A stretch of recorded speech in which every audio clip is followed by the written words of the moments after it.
This is Larry Kinsey, Allstate Roofing and Consultants. We're doing a little video here today, suspecting a roof leak here in Carrollton, Valwood Parkway.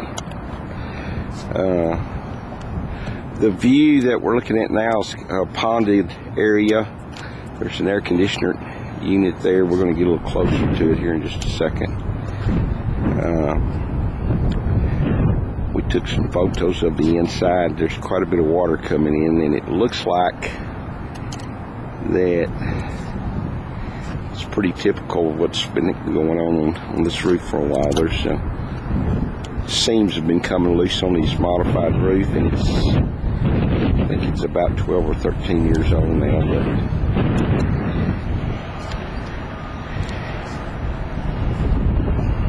But the water that's coming in inside is about the same, well, almost as big as this big puddle here.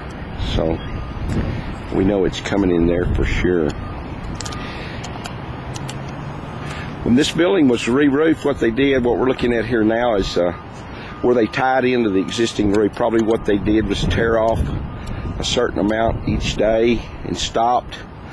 And then when they started the next day, they just put a full width here where all that ties into. You can see it where it overlaps there. And we're looking at this air conditioning unit now.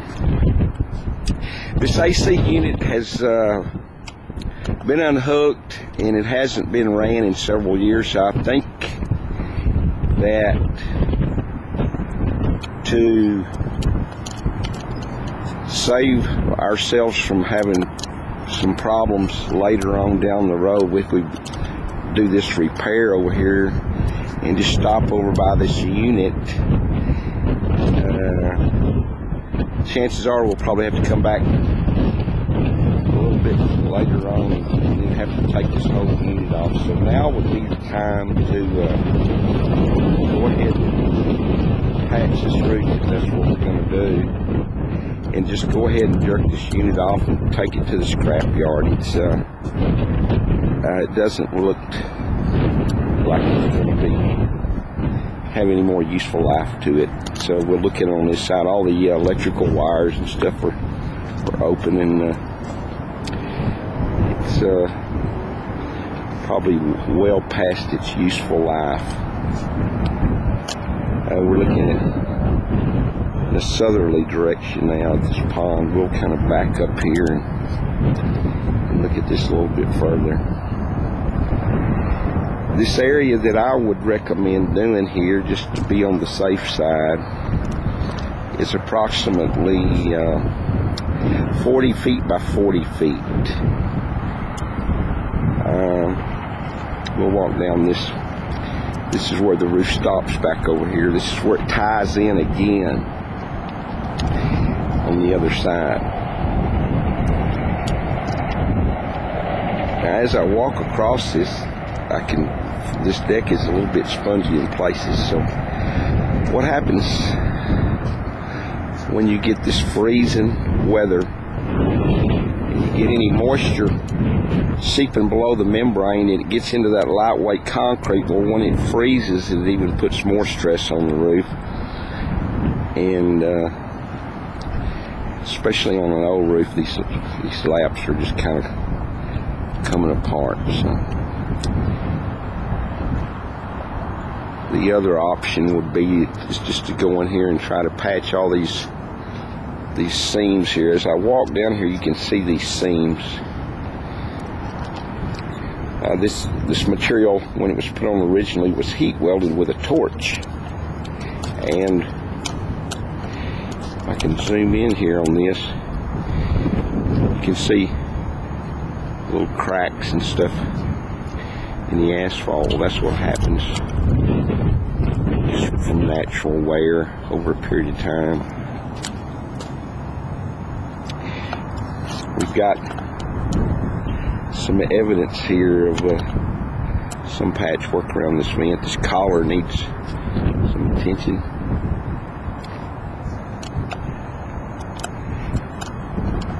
While I'm here,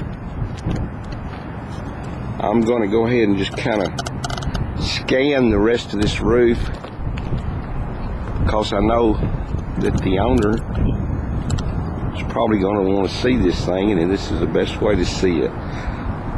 It's got a little bird bass all over this thing. It's pretty typical here.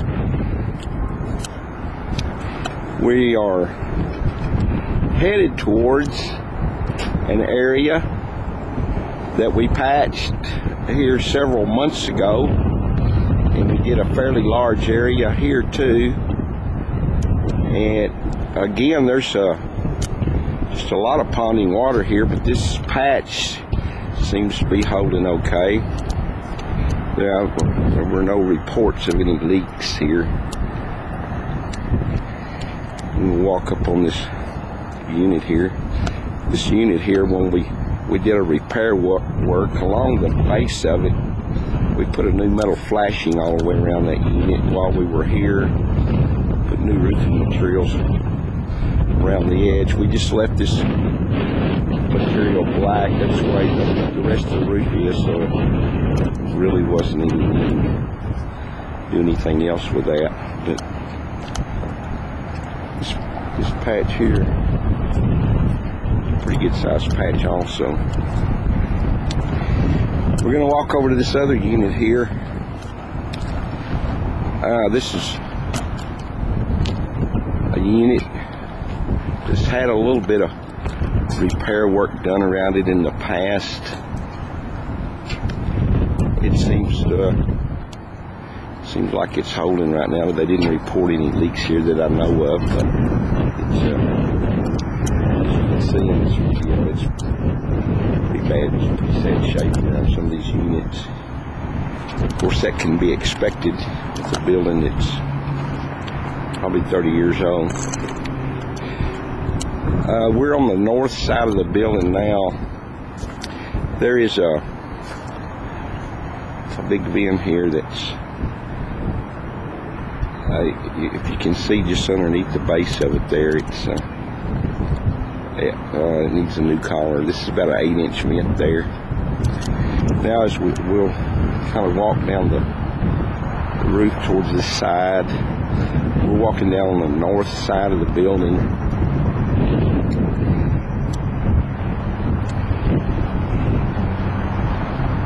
And you can see there's like little ponds everywhere on this thing. There's not really a lot cost-wise you can do to these things in this situation, except maybe add some drains. And if it's ponding away from the drain, then it doesn't do any good to put a drain in. So sort of a catch-22 with these roofs. Originally, these roofs had asphalt and gravel on them, and the asphalt and gravel stood up a lot better to the standing water than some of these other newer products do. Here's another one of those vents. It seems to be in a little better shape than the other. Okay, we're headed towards the north end of the building. At one time, this roof had, when they put it on, they put some aluminum roof coating on it, and it's since pretty much disappeared. That's what those color variations are in the photos or in the video that you see here. Get down to this corner here. Again, here's where you see where they tied in. They start and stop when they do these roofs. So when this thing was re-roofed the last time, the building was occupied probably. Now we're coming up on another gas vent. Now this vent here doesn't have a cap on it. I guess something's happened to it, and I'm not sure if they're using that or not, but we definitely know that water can run straight down in these pipes. Right here, well, I feel heat coming out of there, so they are using this vent. That's a heater of some sort. Here on this corner, you can see this metal flashing that's blown up and lifted up. I'm sure that's some wind damage. I can tell just by looking that it's gonna be getting some moisture in that corner of the building. Here, well, this whole piece here is lifted up here. So you got about a little over 10 feet of metal on this building that's right there that needs